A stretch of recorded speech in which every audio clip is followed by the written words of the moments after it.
எல்லாத்தையும் பேக் பண்ணு. 8 மணிக்கு பஸ் கிளம்பிடுமா. சொல்லிட்டே இருக்காம எனக்கு ஹெல்ப் பண்ணலாம்ல. ஓ ஆ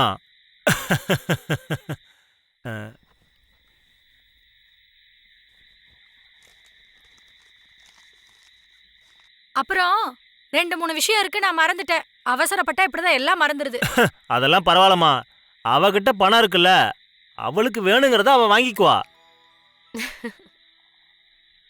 ஆ அப்பாவுடைய செல்ல பொண்ணு கிட்டவாமா. அங்க போய் சேர்ந்த உடனே எனக்கு கால் பண்ணணும். நீ இந்த அப்பா மாதிரி தான் எனக்கு தெரியும். இருந்தாலும் நான் சொல்றேன், இந்த ஊர்ல எல்லாரும் அப்பாவை பத்தி நல்லதா தான் சொல்லுவாங்க. நீயும் அந்த மாதிரி எல்லார்ட்டையும் நல்ல பேர் வாங்கணும். அது நீங்க சொல்லணுமாப்பா, எனக்கு தெரியும். என்ன விஷயம்? அப்பாவும் முன்ன ரகசியம் பேசுறீங்க? இல்ல, செலவுக்கு காசு இல்லாம வாயை பொழந்துட்டு நிறைய பேர் இருப்பாங்கல்ல. ம். ஆனா எனக்கு ஒரே ஒரு பொண்ணு தானே இருக்கா. அந்த கவலையை தான் சொல்லிக்கிட்டு இருந்தேன். ஓ. மீனிங்கே வர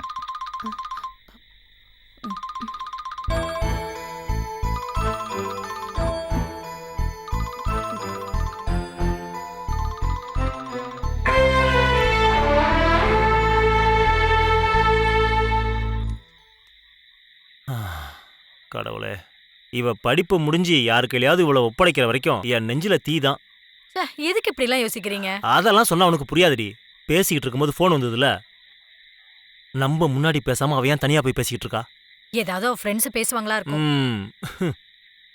பானுமதி, நீ இப்போ உன் கிராமத்துல உன் அப்பா பாலகுமாரனுடைய பொண்ணே தான். காலம் போற போக்கு தெரியாம இப்படி அம்மாஞ்சியா இருக்கியே. அதனால என்ன கெட்டு போச்சு? நாம விரும்பினபடி தானே நடக்குது. நல்ல ஒரு பொண்ணு, அப்புறம் என்ன நேசிக்கிற ஒரு புருஷன், இதெல்லாம் கடவுள் கொடுத்திருக்காருல்ல, அதுவே போதும். இவ்வளோ காலம் ஆனதுக்கு அப்புறம் கூட உன்னுடைய வெக்கத்தையும் பாசத்தையும் பார்க்கும்போது என்னால எப்படிம்மா இன்னொரு பொண்ணுடைய முகத்தை பார்க்க முடியும்? உன்னை தவிர என்னால கற்பனையில கூட மத்த பொண்ணை நினைச்சு கூட பார்க்க முடியாது. ஹலோ, என்னோட அப்பா அம்மாவுக்கு இளமை திரும்புதுன்னு எனக்கு ரொம்ப நல்லா தெரியும். ஆனா எனக்கு இப்ப ரொம்ப பசிக்குதே. வண்டியில ஏறினா வண்டி நிறுத்தாம போய்கிட்டே இருக்கோம்ல. சரியா, அவளுக்கு பசிக்குது போல இருக்கு. வா நம்ம போய் சாப்பிடலாம்.